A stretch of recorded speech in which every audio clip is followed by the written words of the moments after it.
Que bonito, hein, João? Zé Pavinato, vendo o Fachin, né, apregoando ética, eu sempre fico me causa uma enorme estranheza de saída.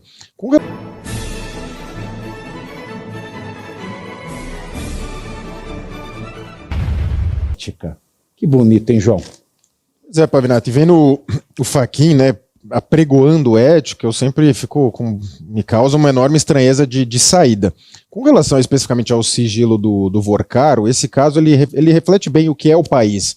Era um caso que, em tese, em primeira instância, investigações, o STF avoca, né, chama o caso para si e coloca sigilo, e começam a aparecer alguns personagens, né, desde do voo lá para a final da Libertadores, né, quando teve aquele lance lá do Flamengo, enfim, aí começam a surgir esses casos e a gente começa a observar que esses personagens, nesse nível de poder, para eles pouco importa o que acontece, eles permanecerão nos seus cargos, permanecerão com seu patrimônio cada vez maior, né, que a gente tem no Brasil juízes, né, no caso do Supremo, muito ricos, né, quando não é a profissão para você ficar rico, em tese, buscar a riqueza seria iniciativa privada e não cargo de magistratura, mas isso acaba acontecendo. Esse contrato do Master, ele chama muito atenção em todos os aspectos, né, primeiro pelo valor, segundo, pelo tipo de atuação, né, que seria uma atuação guarda-chuva em tudo de tudo, né, todos os órgãos, e a Viviane Bart tinha efetivamente um processo, né, claro que a advocacia não se resume a processo, mas segundo as notícias ela tinha um único processo que ela tocava do Banco Master, então sabe-se lá o que foi essa consultoria. E a gente observa que cada um desses escândalos, um único deles, né, que a gente está noticiando só nessa notícia, tem uns 6 escândalos. Era para cair a República. Você vai ver uma ação de cobrança de crédito consignado, uma só. Não, cada uma dessa notícia era para cair a República, mas a gente normaliza o absurdo, amanhã tem mais absurdos, ontem tiveram outros absurdos, e assim a gente vai tocando. E como você bem colocou, já tem um código de ética, né? Vamos colocar assim, tem a lei da de um tem 2. Tem a lei. Só a lei da magistratura já fala, não pode atividade político-partidária, não pode ficar falando fora do processo. Tem tantas coisas que já não podem e normalizou-se fazer. Inclusive normalizou-se os juízes do Supremo, não todos, alguns deles falando sobre casos que irão julgar, casos que os outros irão julgar, falando sobre o cenário político, falando sobre a aplicação da lei Magnitsky, ou seja, eles falam sobre absolutamente todos os temas, mas como eu disse, nesse nível de poder que essas pessoas estão, infelizmente a história nos mostra que raramente há punição para eles. Sempre é uma saída negociada, quando muito, ou a manutenção do poder mesmo. Então o que eu enxergo é as instituições totalmente falidas, né, uma institucionalidade que foi para as cucuias, e esses donos do poder, eles transitam ali com tranquilidade entre todos os poderes, iniciativa privada, meio público, e a gente vai tocando aqui, noticiando o absurdo, mas amanhã terão outros absurdos, e o caso do Banco Master, tudo indica que vai ficar por isso mesmo, pelo menos é o que parece. Talvez quem vai sofrer mesmo são os pequenos investidores, que vão ter ali o teto do FGC, esses vão sofrer de verdade, né, não vão ter 100% do valor ressarcido. Agora os maiores, certamente, vão tocar em frente, e o Daniel já está em prisão domiciliar, os diretores também, então duvido muito que eles voltem pro cárcere e que o processo avance, porque antes o STF puxava algum caso assim da segunda instância, agora ele puxa a investigação. Tem a investigação, o STF já puxa para ele, ó, aqui é sigilo, ninguém mexe. Então, eu acho que tem que fechar o Congresso, o Executivo, entregar a chave do país para o STF e ele decide tudo. Agora, essa questão da CPMI não estava com o André Mendonça no STF? Não era ele que decidia as questões de CPMI do INSS? Ou era das milícias? Eu já não entendo mais nada. Eu acho que crime organizado. Eu não sei. Mas eu acho que o link aí é o Banco Master, né? Também está envolvido na CPMI e... A do INSS está em ambas, né? INSS em ambas. Então aí acho que como o pedido foi feito pelo banco, então quem se manifesta é o Ele desentranhou, né, que era do Master, da CPMI do INSS. Isso, exatamente. Isso. Exatamente. E aí abriu. Os docs. E aí abriu, não é? Que tirou o sigilo. Só faltou pedir para cair com o Toffoli, então, né? Porque se fosse ver prevenção, questão de juiz prevento, quem que já estava despachando no INSS era o Mendonça. Sim. Mas o Mendonça é uma liability.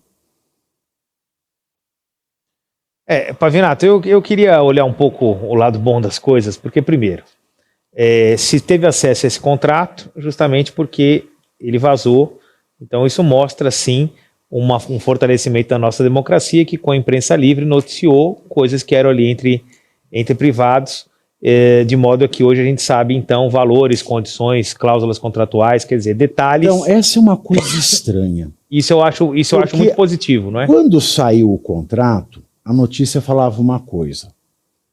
2 dias depois, apareceu esse contrato que não tem nada a ver com o contrato que se falava em off na notícia de 2 dias antes. A mesma jornalista do Globo. Então, porque, claro, o Porque jornalista para mim também... forjaram um contrato e mandaram para ela. Fato. não foi essa a versão, né? Não foi essa a versão. A Globo, ela disse assim, contrato sem especificação de atuação, com pagamentos de 3,6 milhões por mês, totalizando 129 milhões até o começo de 2027. Essa foi a primeira notícia veiculada pelo Globo. 2 dias depois, o Globo falou, as cláusulas dos contratos as especificações contratuais eram essas. Ou seja, o que aconteceu é muito claro. Conhecendo a jornalista que publicou, ela não comeria essa bola. Mandaram para ela um documento pós-datado e falaram, o contrato é esse aqui, aquele que você publicou não pode ser. É uma hipótese, mas eu acho que o principal caminho que tem que se observar aqui é o caminho proposto pelo ministro Fachin. Por quê? Tudo isso que nós falamos aqui, do ponto de vista moral, é altamente condenável, mas do ponto de vista legal, não tem nenhuma infringência, não tem nenhum crime no que foi cometido.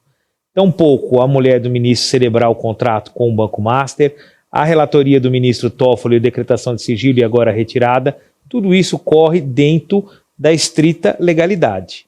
O que se pode colocar? Bom, a lei é falha, há conflitos de interesse, há transações aqui que não são éticas. A lei não permite o quê? Cônjuge advogar no tribunal do cônjuge. Quem permite é o STF. Eles tomaram essa decisão a favor deles. Eles tomaram essa decisão. Sim. Essa decisão é totalmente ao arrepio da lei. Eu falo aqui que é legal porque, em última instância, quem dá a interpretação final da legislação brasileira é o Supremo Tribunal Federal. Então, o que vocês estão colocando aqui é muito claro.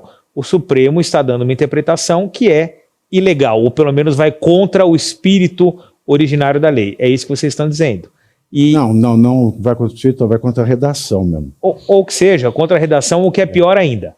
Agora, quando o ministro Fachin coloca a proposta de se fazer um código de ética em que se vai disciplinar, muitas vezes a miúde, todo tipo de conduta, viagem, palestra, presente, participação em evento, declaração pública, participação em programas de entrevista, quando redes sociais, que hoje em dia é algo extremamente importante. Aliás, hoje estava até se criticando o ministro Gilmar por comentar lá o não rebaixamento do Santos Futebol Clube, enfim.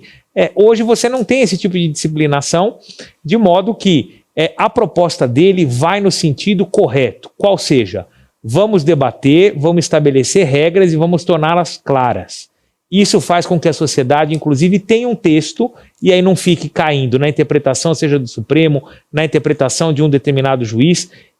Quando a gente falar dos ministros da Suprema Corte, vai ter ali um código claro daquilo que pode e não pode ser feito. Mas aí se o Supremo interpretar diferente, você vai também falar que é o Supremo interpretando o espírito do código do Fachin? Pavinato, aí é uma outra questão. O fato é, se nós não temos o texto base, se nós não temos o código de conduta, se nós não temos o código de ética, fica difícil enquadrar, do ponto de vista legal e também do ponto de vista moral, qualquer tipo de conduta inadequada ou qualquer tipo de conduta a gente falou semana passada. Criminosa. Onde é que você enquadra a Lohmann?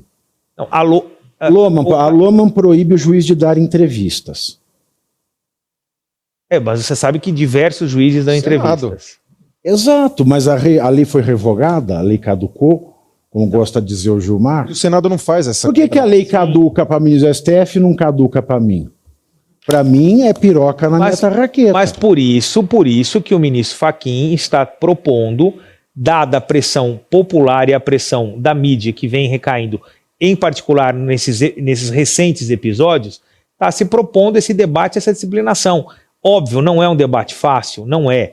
Com certeza os pares não vão apoiá-lo, certamente não vão apoiá-lo, porque ninguém gosta de ter controle, ninguém gosta de ser disciplinado, ninguém gosta de ser punido.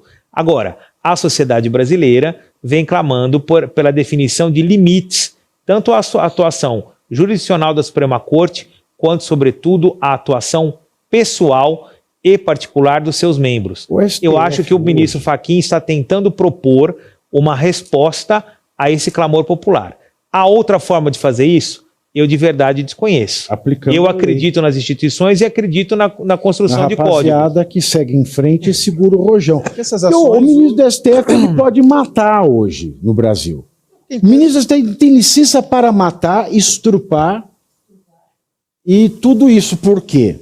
Porque eles só podem ser processados se o panaca-geral do regime, que é o Paulo Gonetti, processá-los. Até mesmo uma ação penal privada, o Toffoli já decidiu que o Gonetti ele tem que dar o amém, caso Clezão. E agora para o impeachment também tem que ser o Gonetti. Ou seja, eles podem fazer de tudo. Porque se o Gonê falar assim, Gonê, eu acordei com uma vontade de cometer um estupro de vulnerável seguido de morte, de homicídio triplamente qualificado. Aí o Gonê fala, beleza, eu deixo. A pessoa vai lá, bicho.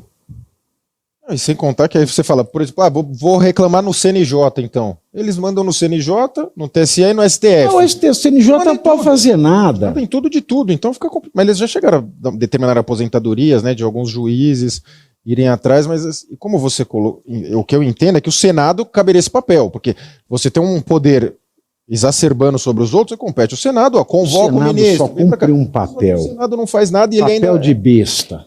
Sim, e ele ainda, quando quer crescer, o Senado quer... Falou, eu tô aqui, é sempre nos temas errados, né? Sempre, igual o Congresso, sempre no tema errado para mostrar alguma força e não mostra, na verdade. Tá todo mundo pedindo um tema legal, vai. Então, aquele lá... Estou demorando muito para falar desse tema. Aquele lá... Vamos falar desse tema aqui, porque é isso. E você aí já está preparado para ter todos os argumentos para dizer que Marx não foi um cara legal, para dizer que o comunismo não é um lugar para diversidade, para desmontar essa grande fake news histórica da esquerda, que é repetida por nossos professores de história, de geografia, de sociologia, que é repetida nas universidades, que é repetida nos livros. Está preparado para dizer por que Marx não era um cara legal e por que todo marxista raiz também não é, e porque o comunismo é terrível. Você já leu Nos Anais de Marx? Pois é, aqui nesse livro você vai encontrar tudo o que você precisa saber para responder aquele sabichão que diz que Marx é um cara legal. Pois não é. Leia agora Nos Anais de Marx, a trolha do comunismo transviado para encaçapar idiotes. À venda em todas as livrarias do Brasil, pelo site ou nas lojas físicas. Não deixe de ler.